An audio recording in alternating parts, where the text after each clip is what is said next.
All right, Chef Russell, welcome to Diaspora Food Stories. How are you? Hi, I'm great. Thank you so much. Thank you again. I'm grateful to be here. We've been trying to do this for a while, and I'm excited to be able to talk to you. So Thank you. You've had a lot going on, and we're going to talk about this because just reading your bio, one of the things that rings true is you're not new to this, you are true to this. And the first thing is reading over 40, close to 49 years of doing this body of work, right? yeah, One of the things that I love what you say is even though you've gone from project to project, it's a continuous body of work, right? It doesn't mm, stop for you being a no, chef, being a culinary professional. So, what I no, definitely want to do is, have our readers, or I'm sorry, listeners, get to know who you are, and mhm, then be able to just see how that journey is continues to evolve. And then you've got an exciting project that's going I to be do. launching in NYC on June 20th, Yeah, Juneteenth weekend. So I think we're going to have a wonderful conversation. So I'm excited. I'm excited to be here. Very happy to be here. So awesome. So let's take us back to California. Born and raised where? Yeah, I was born and raised in Southern California. I was born at Queen of Angels Hospital, which is now a movie set for a lot of the hospital shows. Um, Grew up on the West Side primarily. My dad went to Vietnam. We were rebased in San Diego and then came back up north. Mm-hmm. And then My dad became the one of the first fellows at Brotman or for UCLA, and in turn went on. And my dad was a massive groundbreaker in first in California within the field of medicine, Okay. uh, but then ended up in Los Angeles and Ladera Heights, which Mm. was at the time sort of the Beverly Hills for Black people. And I grew up across the street from my Cantina Turner, of all people. Oh Uh, wow. yeah, but sincerely, it was a wonderful neighborhood. We Mhm. played in the street. Love We, that. yeah, all of their dogs and all of the people, and it was a wonderful upbringing. And then eventually moved to the Palisades, and was one of a small handful of African American families. Three, I believe it was, like Arthur Ashe's family or our family, Mhm. and in the bottom of the canyon was the Simpson family. Okay, because I was So gonna say that's like the very affluent neighborhood in Los that Angeles. that at the time was considered upper middle class. Mm-hmm. Now it's uh, uber rich, Mm-hmm. uber rich, and a beautiful home that my dad bought that overlooked the Rusty Canyon and the coastline, and fortunately did not burn during Okay. the fires. Had some damage. The house on the backside burned, um, Okay. but You guys still have it in the family? no, Okay. no, and that is a historical sign of stupidity. Okay. In terms Not of the not legacy. Yeah. not well not you know again, we have this constant conversation Mhm. nowadays, thank goodness, about transitional wealth and African American wealth, and Mhm. this was an enormous miss by my family. It was absolutely a cardinal sin, uh, Mhm. Mhm. because I look at what the house just sold for a handful of years ago, and it's like 100x Wow. Wow. what my dad bought it for. So, but you know, Yeah. you live and you learn, right? Absolutely. So food, how was food as you're growing up? Where did that, what role did that play in your life? So, um, th- growing up, food was a definitive part of my culture. Okay. As I've learned, my great uncle, great uncle, was a master chef Mhm. who trained in Europe. My both of my uncles on my mom's side were in the liquor business and the Okay. restaurant business. My uncle George owned a grocery store and meat market in South Central. Uh, so it was a mixture all over the place Mhm. in my family, but our house was the place to eat. Like there was Okay. food in my house all the time. There were always people in the house. It was an open door policy. People came in, ate, hung out, relaxed, got out. So there was never a quiet, never a quiet day in my family's life in our home, which was great. Mhm. It made me, I think, the somewhat social person that I am today, uh, and a good host, so to Mhm. say. Uh, and it was a great childhood memory, and I started cooking very early on, Okay. and my mom introduced me to my mom is Camelot era, you know, the East Coaster, prim and proper, pillbox hat, the whole nine Yeah. yards, and my mom was interior designer, and at a period of time had modeled and was at the time, I think, had there been a women's pro golfer league, my mom would have been a pro golfer Okay, now. because my grandmother was virtually pro golfer at the time. Nice. But they she exposed me to so much incredible and rich styles of cuisine because of where we lived. We Mhm. would go to Santa Monica and study with Hugh Carpenter on sort of the gourmet road that was over there on, I can't think of the name of the street right now, Mhm. um, and just all kinds of eclectic food and regional styles. And because I had a home life that was all encompassing from French, Italian, Japanese, Korean, Hispanic, wherever we traveled, we ate. Mhm. Because again, it was about us sitting at a table, having a communal meal, having that opportunity to just connect with each other. I mean, my dad and I, when I would go fishing, that we would get in the car, we would drive south to Redondo and pick up Mhm. crabs, and then we would have this huge crab boil. Somebody would ship subs from White House Sub, Okay. the White House Sub, the only real sub joint in the universe. Like This you open up isn't the dictionary, around sub, anymore, is it? White House. Oh yeah, it is. Oh, it Oh is? yeah, it is. Okay. Okay. We made a pill. I took my son to And then on my Instagram years ago, there's a very cute picture of my son fighting with me over a sandwich that I pulled out of the box. Wow. But we try to make a pilgrimage down to Atlantic City to pick up Okay. the White House subs, and it's still real deal. And Okay. we would have these sub parties and put all the crabs on the table, and so it was this really amazing experience of being able to um, try so many and be in have so many impressions of really eclectic styles of food. Mhm. And um and then I started cooking it. I Okay. would start cooking for myself first. So it's really simple things like I would cook rice and beans, and then the rice and Mhm. beans turned into trout almondine. Mm. And the first cookbook my mom ever gave me was a Silver Palette cookbook, and I Okay. would cook recipes out of that all the time. And a lot of times because they were so easy and simplistic, but also I just the words leapt off the page for me. Like I understood it. It wasn't chemistry. It was just this thing. And as I started following recipes, I started getting better and better and Mhm. memorizing material, and was able to replicate stuff without having to look at the book, and ultimately started to experiment with, like, well, what if I use this with that? Mhm.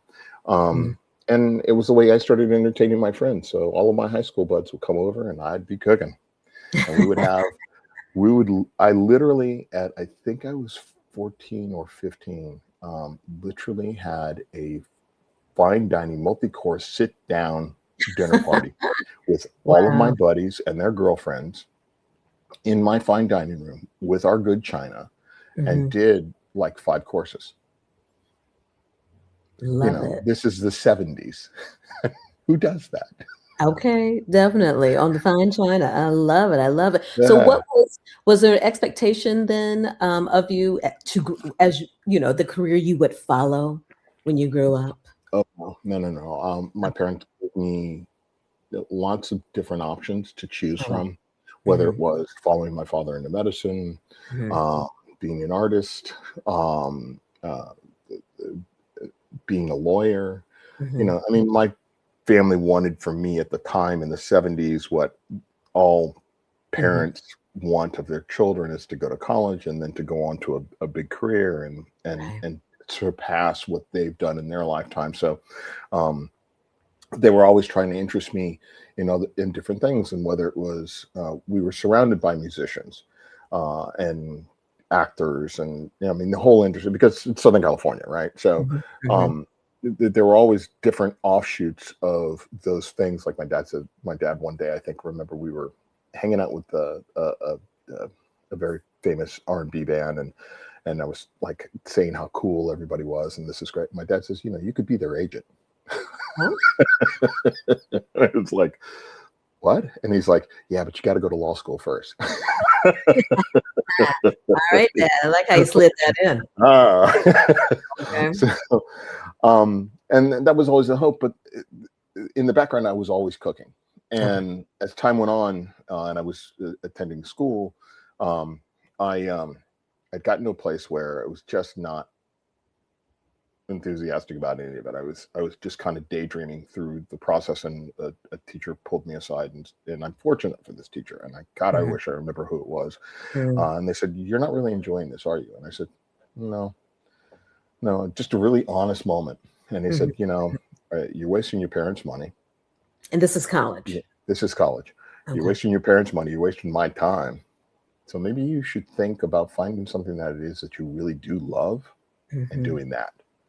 And I mean, and I didn't take it offensively. I took it as Right. just a conversation that, like, sort of, bing, a light bulb went on, and I thought, I'm cooking at this restaurant right now. The sous chef job is open. I Mhm, should step in and say to the chef today, "Hey, I want the job." And I, mhm. knowing that it's going to conflict with my school schedule, and I did Right. that. I walked in. I said, "I will cut back on school. Literally drop out. I want this job. Let me have it." And the chef let me have it. And I was bouncing in and out of school, but I kept all of the jobs. Mhm. Ultimately, I completely dropped out of school Okay. and What was that started to conversation work. with your parents? It really was non-existent. Mhm. It just kind of like moved on. Okay. And there was a lot of turbulence that was going on within my family, as it was, Mhm. between my parents getting divorced and sort of all of the different moving pieces. So this was happening in the background for everybody, and it was like, well, I'm not a priority in that respect, which I get now, but it was me making decisions for my own life. Okay. And so ultimately, I started working in multiple restaurants. I worked around the clock if I could, and Mhm. I worked 7 days if I could. I would work lunch shift, and then I would turn around and work dinner shift in another place. And then I Mhm. started adding nightclubs on top of that, and I would bounce in and work a door at a nightclub or a Mm. bar Mm. until 2 or 3 o'clock in the morning, and then get back up and do the same thing. And so I Wow. was a bit of a workaholic in that Do respect. that no more. Mm-mm. Young, No. young. No, yeah, but but it's funny, as a restaurant owner, and at my age, I still work, 18, 20-hour days easily.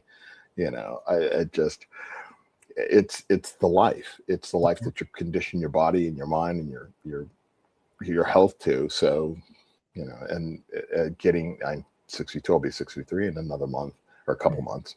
The importance of starting to really look at and take better care of my health, especially now that I have a 7-year-old. Mhm. And I'm a father later in life, so that the importance of being able to be there for him, and Absolutely. keep up with him. It's like this morning at 6:30, it was, you know, sneak attack. Ah! So, but I wouldn't change any of it. So I was Mhm. really fortunate. I worked at a lot of really great restaurants. I mean, I got my start out at, like, pizza joints and delivery Mhm. places, and making sandwiches, and ultimately working at McDonald's. And I worked at McDonald's because my girlfriend was the manager, Okay. and that went as far as the relationship did. Uh, but I broke a record there and held a burger flipping record at that McDonald's for many, many, many, many years. But it was, Wow. and interestingly enough, it's still there today. That McDonald's in Santa Monica is still there today. So Nice. Nice. yeah. So back then, which we know in the culinary, what was the culture of restaurant kitchens back then? Because as we know, It has changed, and it is Changing. changing, and it has to change, right? So there's Correct. that first question, restaurant Yeah. culture, and then Yeah. two, are you? And maybe it's not on your radar, but maybe looking back in terms of visibility of other chefs that look like you, or in those positions of leadership and management and decision making. So let's No. start with the culture, and then are you, was it did you, around that time, did you say, you know what, there's really not a lot of chefs that are like Mhm. look like me. Yeah. So, what was that? Well, that was from. I mean, honestly, that was from day one. Okay. Walking into the the majority of all of the professional kitchens that I have worked in Hmm. have been a sea of white faces. Okay. Towards the front, there were very few women. I didn't work with a woman until I was 5 or 6 years into my career Okay. before I had actually seen a woman in one of the kitchens. Uh, and man, women in the kitchens back in those days were tough. They were sailors. They were awesome to work with. Hmm. Hmm. And primarily the white immigrants, and then Hispanic in the back in the kitchen, in the prep cooks.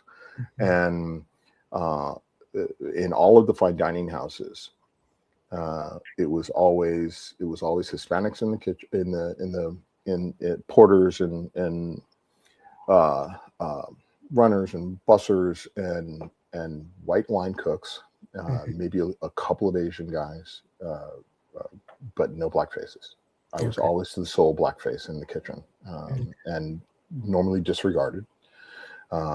And I came with a bit of a reputation that you know, I knew what I was doing, Right. and that it's best to put me where I need to be and let me go to work, because I was fast and quick and efficient, and I did a really really good job, and I was consistent in that all the time.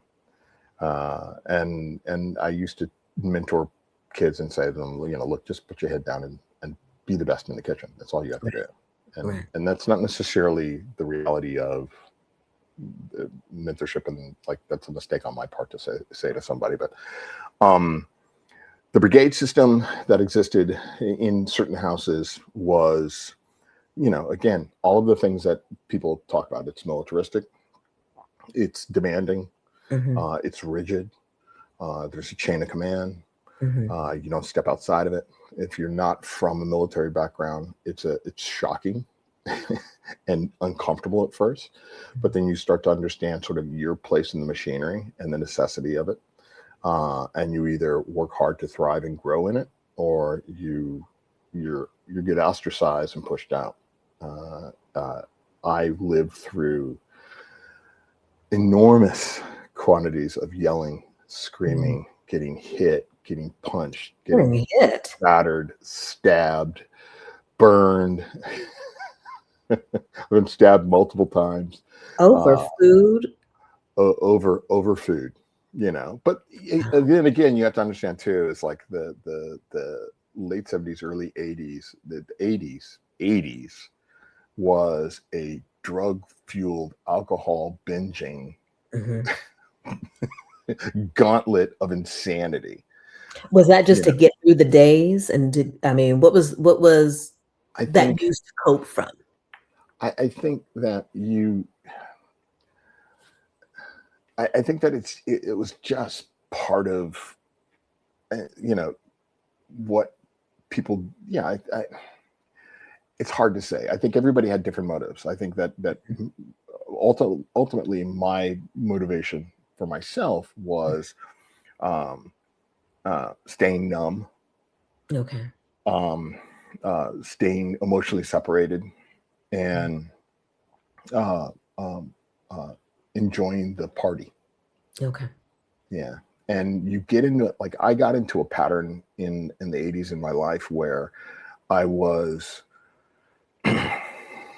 it was just the way I lived, get up in the morning, have a beer, go to go to work, wake up in the afternoon, get up, go to work, um, uh, do pre-shift, go back home, do a couple of lines, have another Mhm. beer, go to Mhm. work, and then 8 o'clock at night on the line, start drinking Mm. and then drink until the restaurant closed at 10 or 11.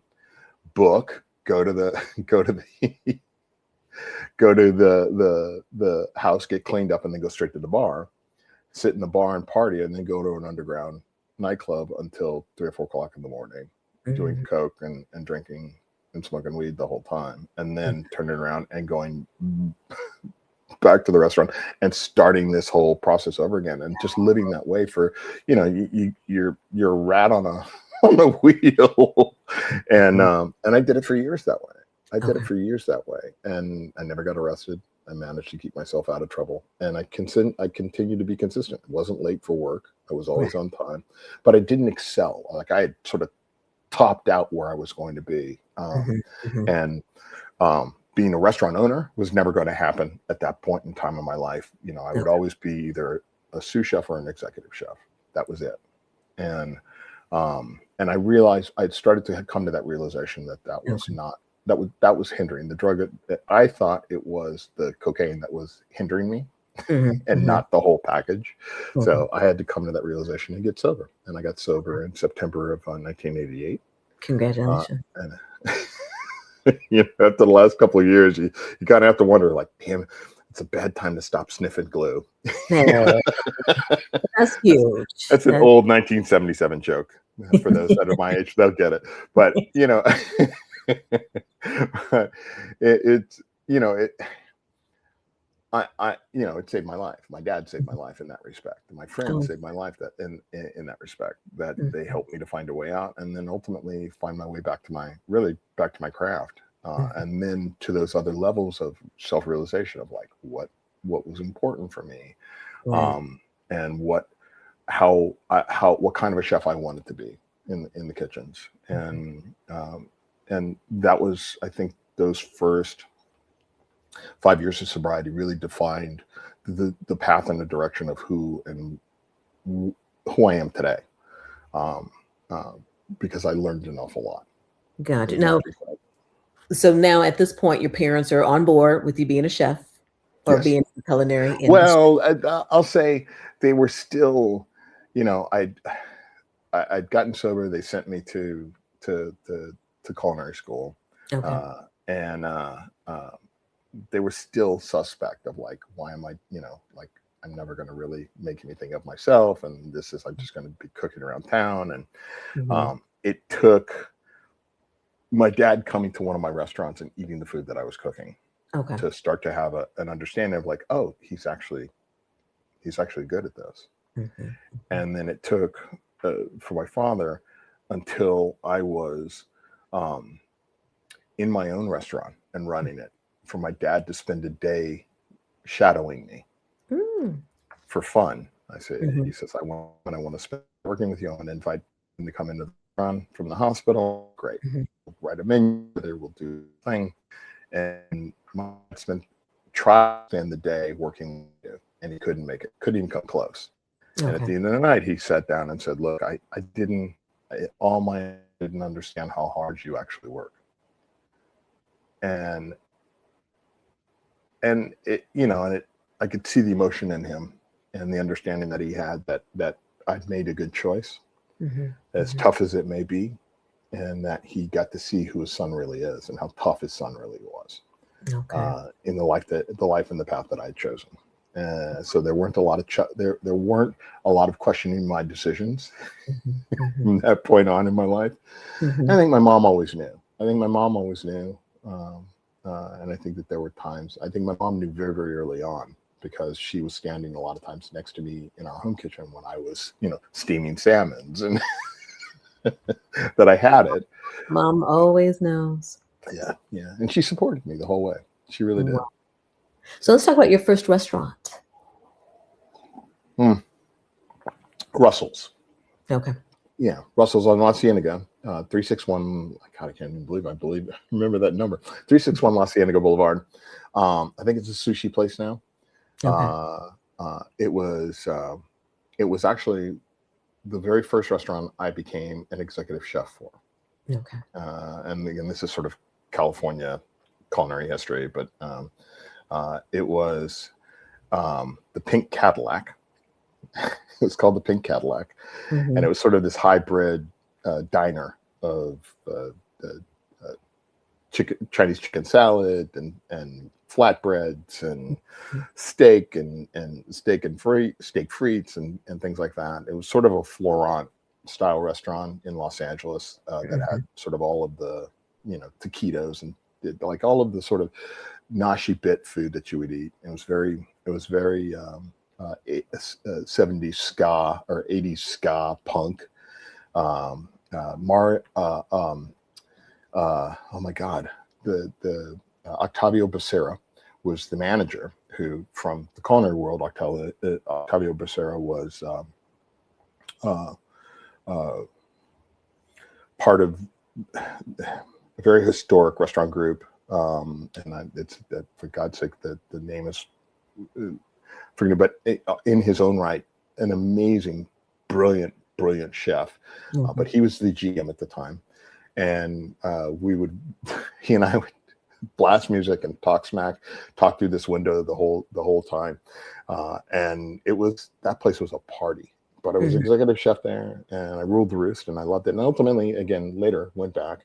It became something else at that point, and I bought it and scraped off, like gutting the place. I gutted the place with Stephen Bray, the composer and musician from the Breakfast Club, Madonna's producer, Mhm. Stephen Bray, who was a small investor, and his brother Kevin Bray, who was a very famous director, and a couple of guys we had hired, and we went in there and gutted the place ourselves. It was crazy. It was really crazy.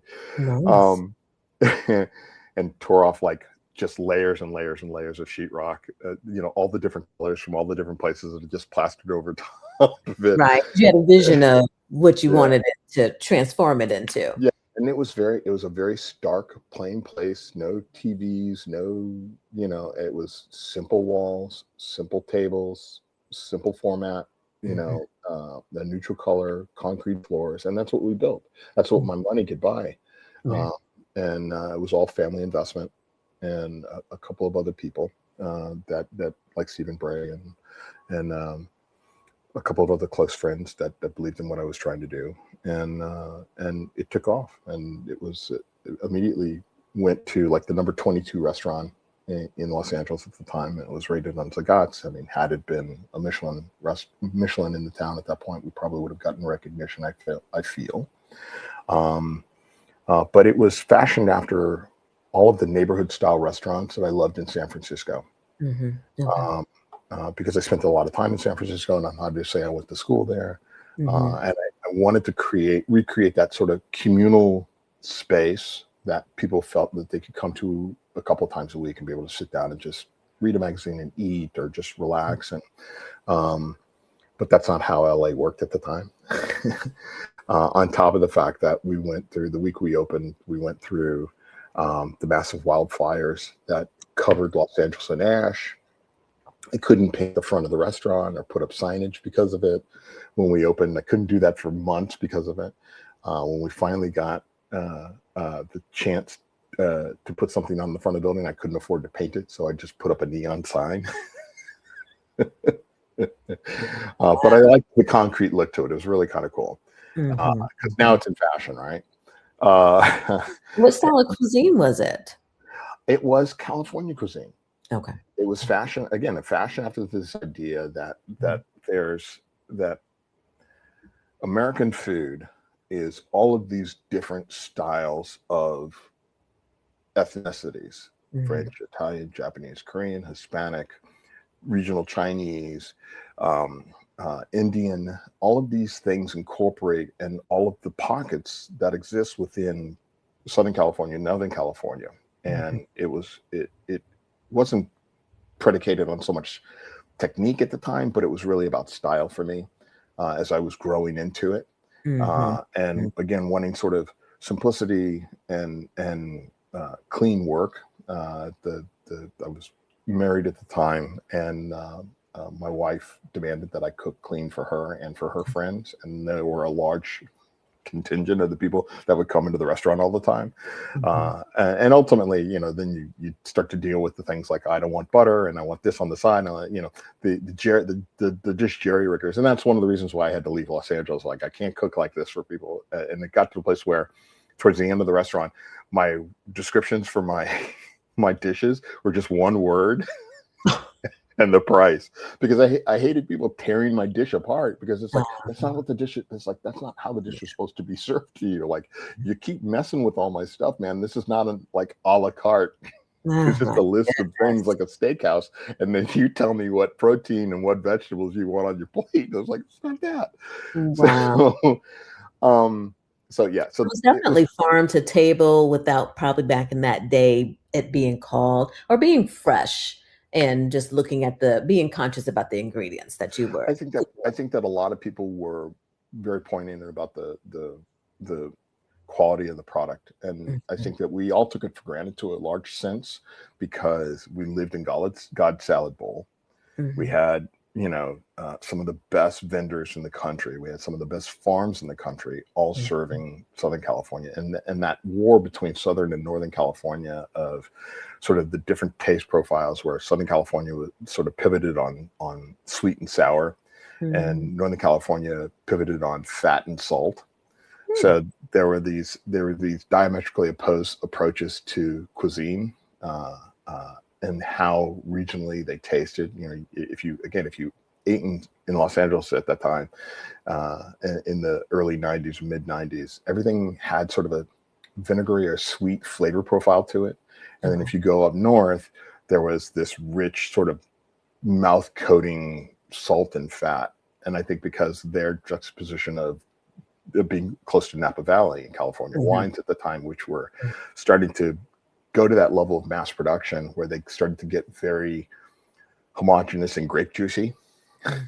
I that like you that. that that you kind of that there was that balance in the styles, that people just didn't even realize that how it was affecting the coast and the country, Mhm. in how chefs were responding to the different flavor profiles and the materials that were accessible to them. Mm.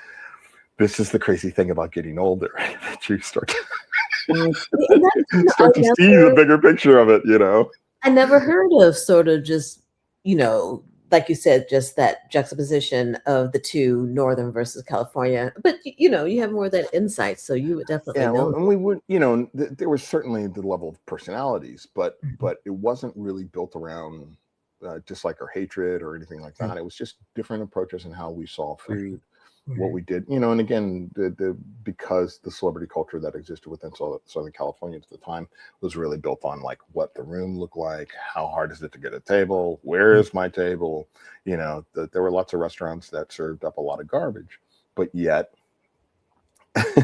but yet, they were full all the time.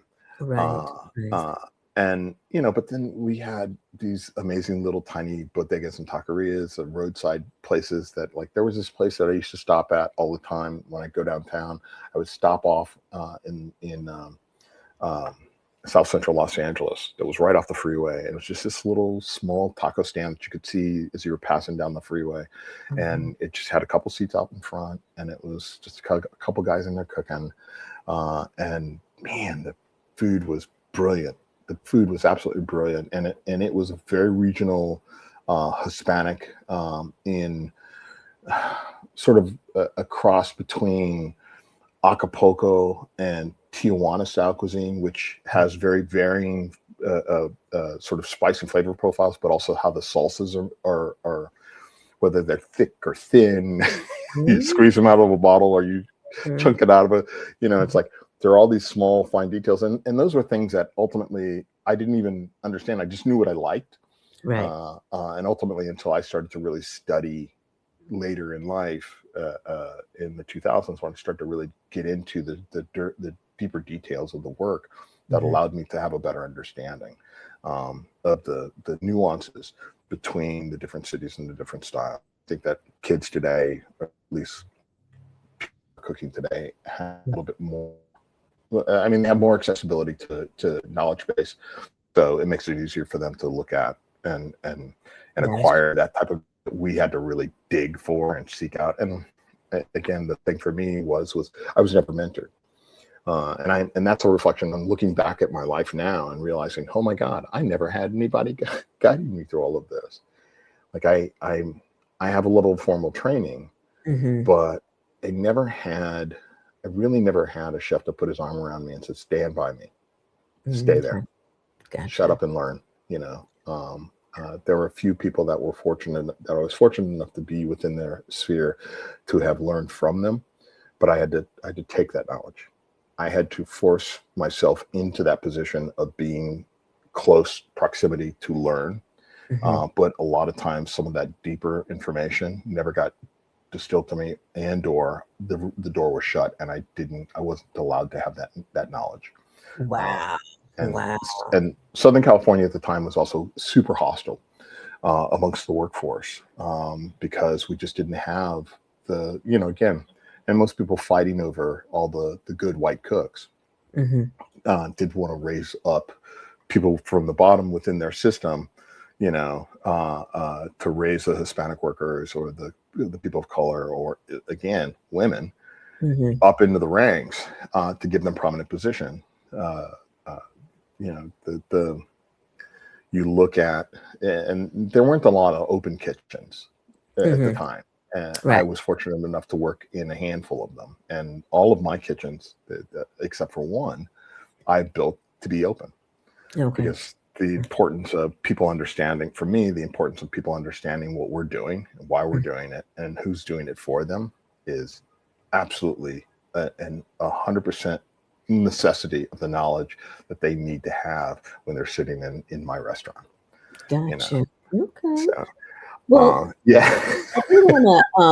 I wanna talk and get into your transfer to New York or that. So did we go from LA? We did San Francisco school. Did we go back to San Francisco to New No, we haven't York? gone back to. So San Francisco. So I was married to Meredith Brooks. Not that it's a hidden secret. Okay. And I'd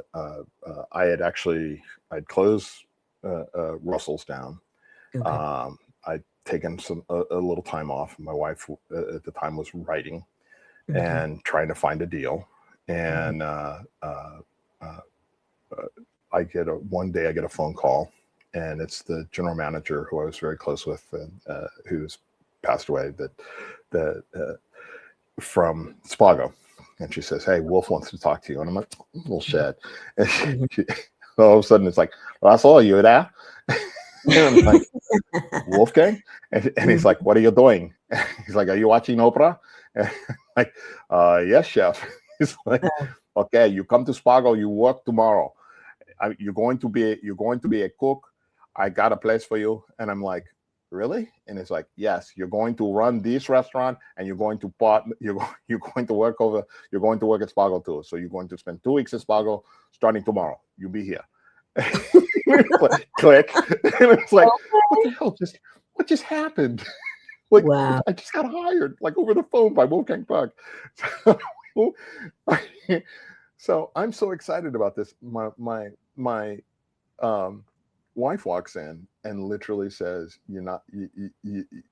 I've just written this great song, right?" Mhm. And we're starting to record it. And I'd been hearing them working on it during the course of the week, and they had been playing different riffs from it and stuff. And um, uh, the morning that I was getting ready to go, they had finished cutting recording the bass song. Mhm. So that night, so I slept so I could get up at 6 o'clock to get up to Wolfgang. And while I was getting in the shower, the phone starts ringing. So I answer the phone. And I'm like, "Who's calling this early?" And Mhm. it's an A&R from Capitol Records asking for my wife. And I'm like, Mhm. "What the hell's going on?" And she gets on the phone and she's like, "You have to talk to my manager. You have to talk to my manager." And Capitol Records basically within a week signed the largest deal in their history at the time for a solo woman artist. Okay. And it ultimately led to her writing and it was around the song "Bitch" that she had written, Mhm. which in essence was her and her partner Shelley, their explanation to her husband and me that Mhm. they were nutty, which we knew.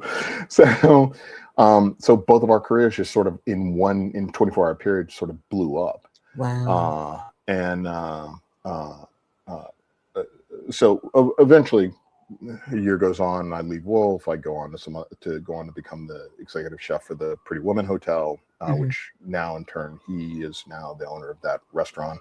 That's where Cut is. Hmm. Um, and we go on tour, all of the crazy stuff. Uh, uh, she started to sort of go down the rabbit hole of fandom. Okay. The psychotic nature that the music business drives you to, Gotcha. and ultimately made some very, very bad decisions. And she's nominated for a Grammy, and I'm preparing to go to New York to be there for the Grammys, to escort her to the Grammys. And that morning, she's on the radio with Howard Stern, of which Howard Stern starts questioning her about me. Mm. And he loved to always tie OJ into stuff because that was his Mhm. fascination. And OJ's son had worked for me, and we'd known the family. So, of course, he started bringing all of that stuff up. So her Mhm. response to him to shut him down was, well, I'm divorcing him. So I found Oh. out I was getting divorced Oh. by Oh, on the listening to Howard hot. Stern. Whoa. But only in Hollywood, only in fucking Hollywood would this happen, Wow. right? And so was it So wow. yeah, it was That was true. true. She It was was just absolutely. shutting him down, or she was true? She was hard launching it on Howard Stern. Okay. All right. so so um so that sort of changed the complexity of like, well, what am I doing here? Mhm. Mm. So I moved south to Hermosa Beach, was amongst family and friends down there, and opened a last restaurant in Manhattan Beach, Wow. and then ultimately realized I didn't need to be in Southern California any longer. That there was nothing holding me there, and that um, being sort of part of the psychotic paparazzi, weird, just all of the nonsense that even living on the beach wasn't affording me privacy, that I need to get the hell out. So I Mhm. decided I would go anywhere but Los Angeles. Okay. And I thought, okay, I've got offers in New York, I've got offers in Chicago. I'm going to drive up to San Francisco, eat for a couple of days, and just think it through. So I drove up Right. to San Francisco. A friend of mine from LA calls me up and says, "Hey, look, there's a guy that's got a restaurant. It's an up and comer. He needs an executive chef today. He says he wants to talk to you." I said, "Okay, great." So I walk in and I meet Reed Heron of the Black Cat, Rose Pistola, and Rose's Cafe, Okay. and he basically takes my now telephone book size resume and throws it across the room. He goes, "I don't even want to read that. Let's go to the market." And Oh. I spent 3 days with him, just hanging out, eating, cooking together, talking. And at the end of it, they gave me $100 and told me to go to the market and make lunch, Okay. and I did that. And at the end of the meal, they said, "Okay, great. Here's what we're going to pay you, and here's what we're going to help you to move." And I didn't leave San Francisco for 2 weeks, and then on the day off, I went down, packed my shit, came back Mm. up, and I stayed in San Francisco for the next 15 years. Okay. Okay. Um, and ultimately going through that process of working at the Black Cat for 1 year, actually 364 days, because my 356th or 365th day, they would have had to have paid me my bonus for my contract. So Wow. they cut my throat the day before so that I Wow. couldn't contractually demand my gave me some piddly severance and Mm, put me on the mm. bricks.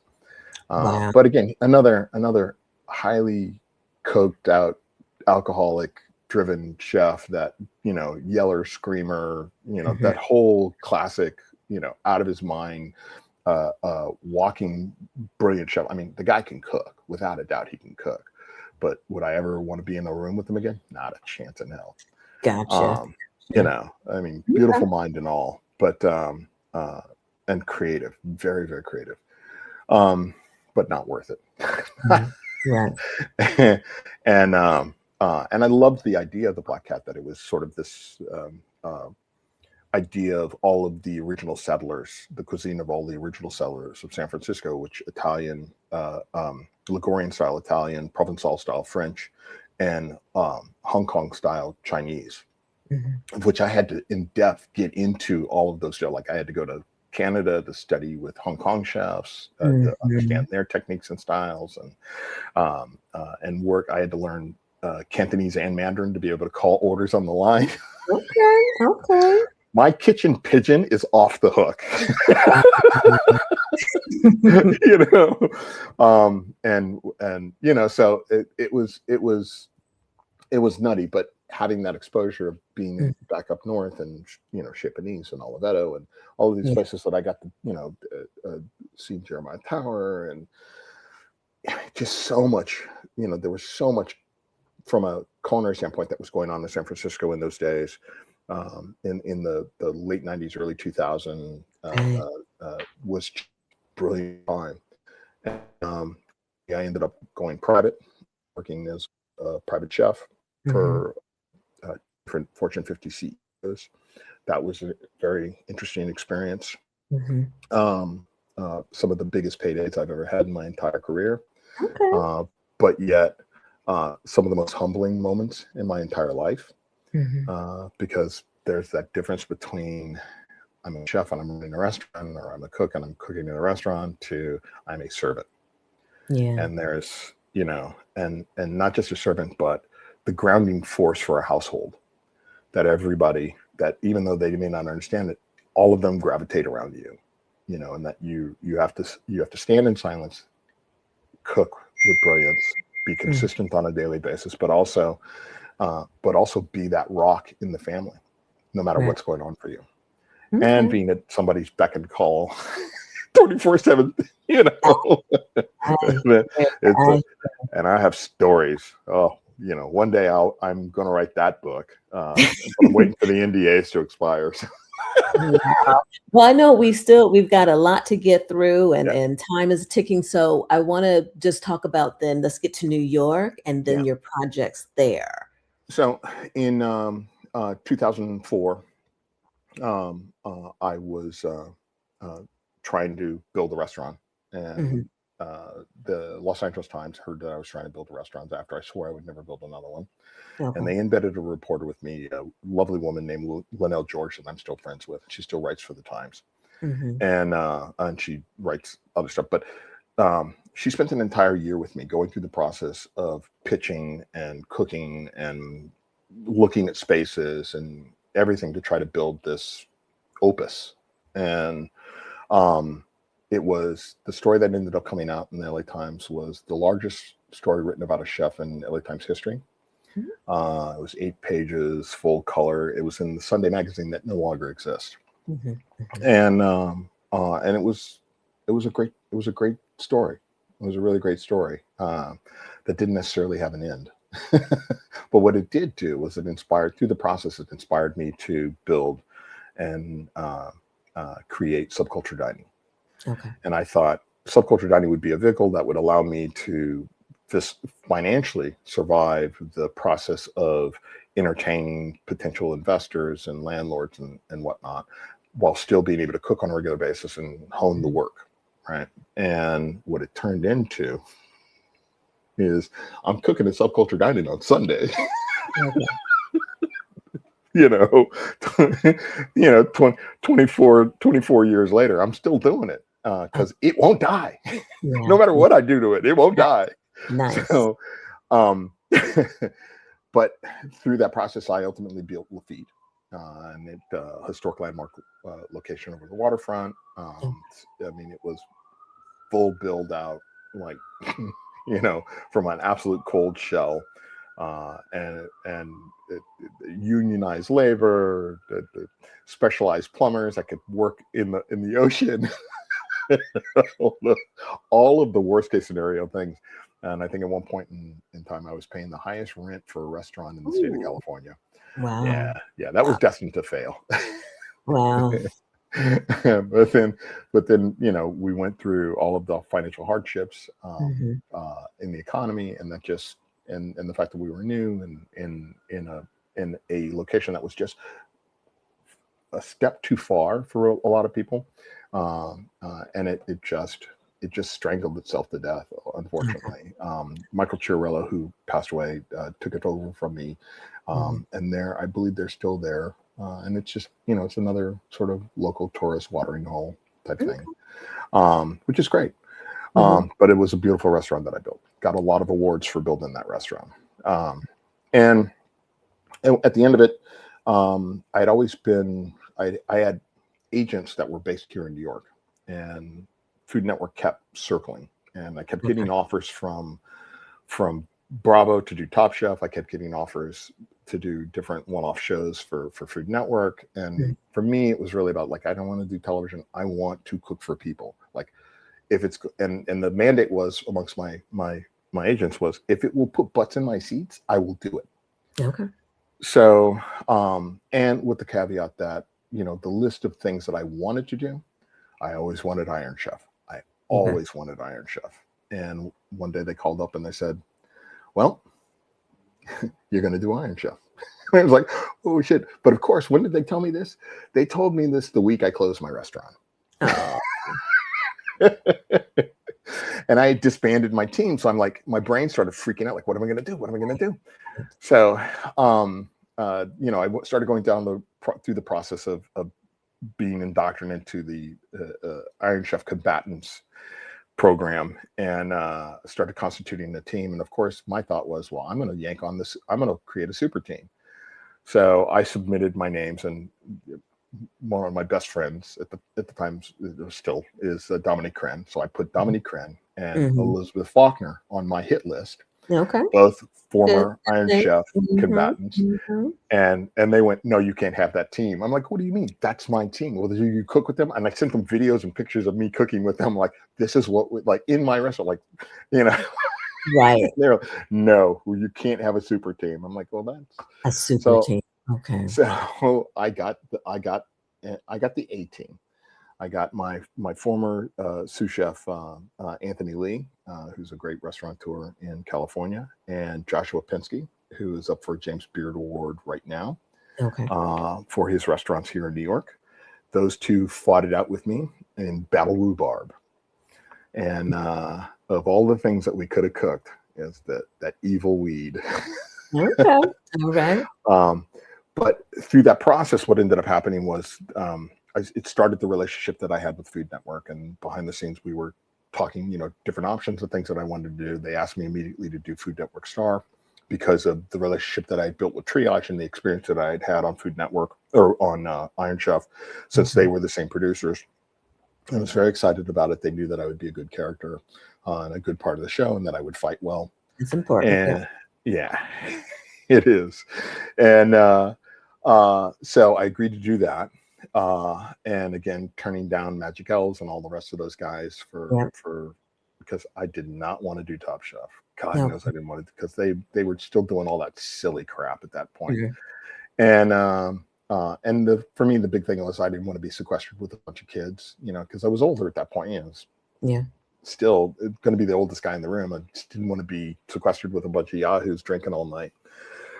So I was guaranteed that wasn't going to be the case, and it wasn't. And ultimately, I had my experience with Food Network, first runner-up, and then started doing other shows with them, one-offs, different things that contractually I was under, and because they wanted more access to me to be able to potentially put me into more things, they kept saying, how often are you going to be here? How often? I'm like, I can fly out anytime you want me. And my agency kept saying, no, just get an apartment here.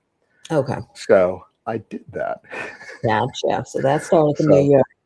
so Okay. I moved there, and at the time I was fortunate enough that I was working with a couple of corporations to do some startup work. I worked with Amex at the time to create along with a very close friend of mine who was head of R&D there, to create an app that never saw the light of day, unfortunately, but we'd created this really, really cool program.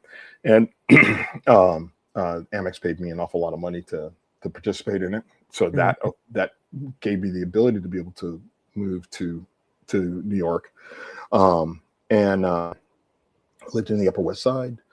Was really sort of enjoying all of it. And what I slowly started to realize was that, oh my God, I'm starting to become my ex-wife. Like, Mm. I'm not an actor. I don't want to be auditioning for commercials and things like that. Like, I cook for a living, Mhm. but I like, what am I going to do? Mhm. And I I started running subculture dining again Okay.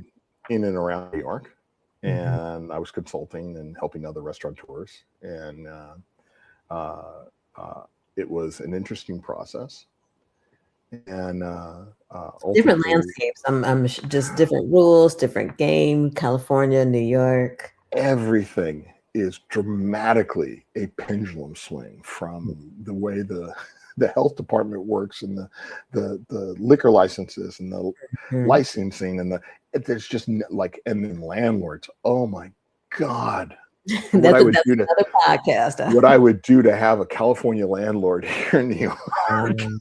Um, It just it's a very, very, very, very different world, and an extremely steep learning curve that is brutal. And gotcha. and of course, there's nobody guiding me or you know giving me any level of insight into this. It Mhm. was fumble as you go. Right, right. And I did my best, and ultimately I met my now wife, Okay. and uh, things were okay, and we were both working, and again, like, I was consulting and doing other projects and operating subculture dining, which has always just been sort of a metronome of semi-stability, uh, and an artistic endeavor. And SCD itself, it went through these massive iterations of evolution, and it has it always envisioned what it is today is it's a bully pulpit, in the respect that um, uh, and it's funny because a lot of the definitions and the structure as a business model that we created with subculture dining is now so much of what modern fine dining restaurants do as a Mhm. whole. Prepay, no cell phones, you know, no choices on the menu, prefixed, like those structures in vision of like we really love dining. We know, like, you don't go to the doctor and you tell the doc, like, well, I have a toothache, could you check my back out? It's like, you don't tell the doctor the path to take to get to the result.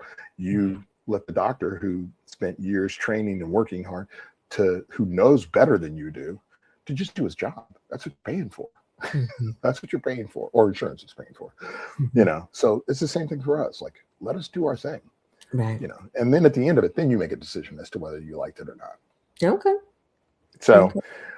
and that's fair to ask, because, and I know saying this is gonna raise some hackles for people, but I'm consistent, and I've been consistent in this for a very, very long time. And this is sort of the Marco Pierre White aspect of it, uh, which is the customer's never right.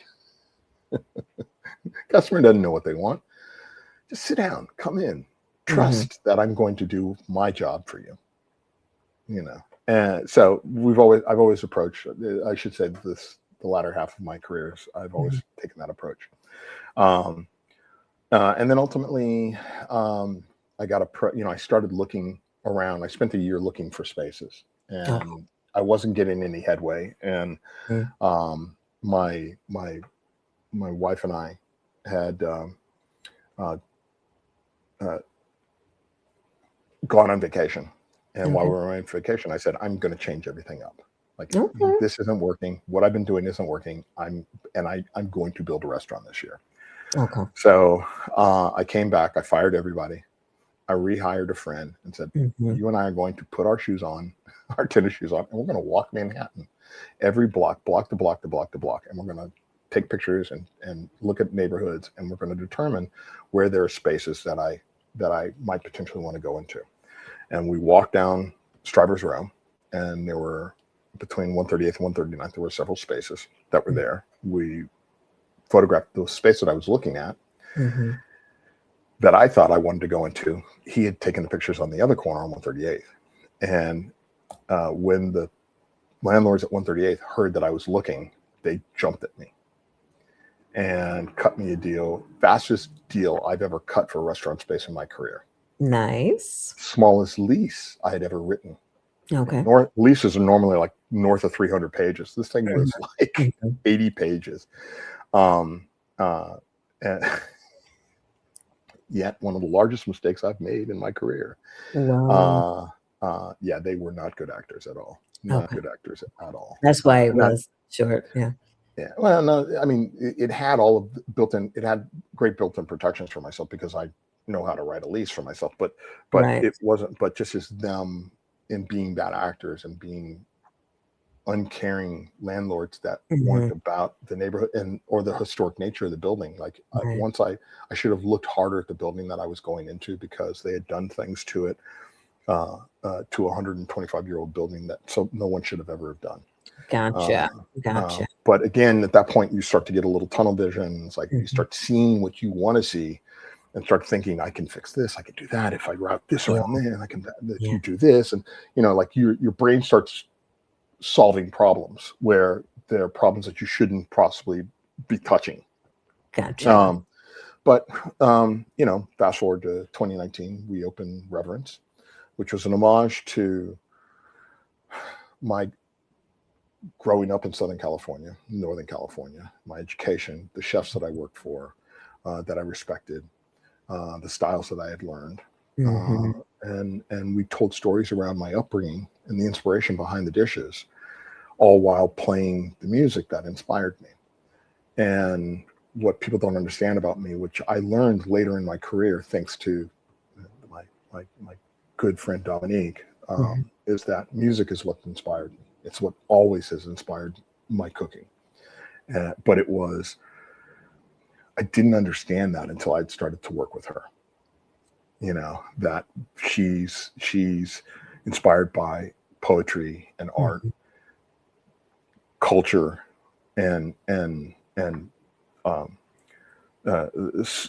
sociology, as well as music, is what drives the passion for me to create dishes, to create my work. But it's hard to explain that to people. You just have to sort of put the pieces together and hope that it clicks. And for us in Reverence, one of the most interesting things that people would talk about their experience, and they would talk about the dish that they have, but the thing that they always talked about, oh my God, dude, who made that track? Who made that mix for you? Wow. The music is great in here, and Love is part of the ambience. It's part of the ambience. We would hammer the music, it was so loud. Like I purposely kept it loud. Somebody said, could you turn it down? But we played such an eclectic, wild mix of music. And a lot of it was, again, music of the 70s and the 80s, lots of rock. I had great musicians. We were talking about this last night. I have great musicians who, because I'm talking about the music that we're going to play this summer, which I know we're going to talk about, but I have, Corey Glover, from Living Color. He would make mixtapes for me. David Immergluck from Counting Crows would make mixtape. He makes mixtapes for me. So like I have all of these different like deep rooted like sound gods that are anointing me with these lists and these their playlist, and we get to play them, and they're so cool because I get exposed to so much music that I've never heard of, but also stuff that they know I love. And then I add in my own sort of overtone to it. Nice. So you'll listen and you'll hear some eclectic African beats or soul song by a rock legend, and then on top of that you'll get Rage Against the Machine, and then very nice, very and nice. then it'll swoop into Tom York, or I mean, it just kind of goes all over the spectrum. But that was what and my whole crew, everybody was always just like, that was part of the experience, that experience. Well, let's do this. We're going to take a break for a sponsor, and then we're going to come back to really dig more into the details, because I have a lot of questions that I want to get into. So just stay tuned. We're going to be right back because we've got more with Chef Russell Jackson. So stay tight.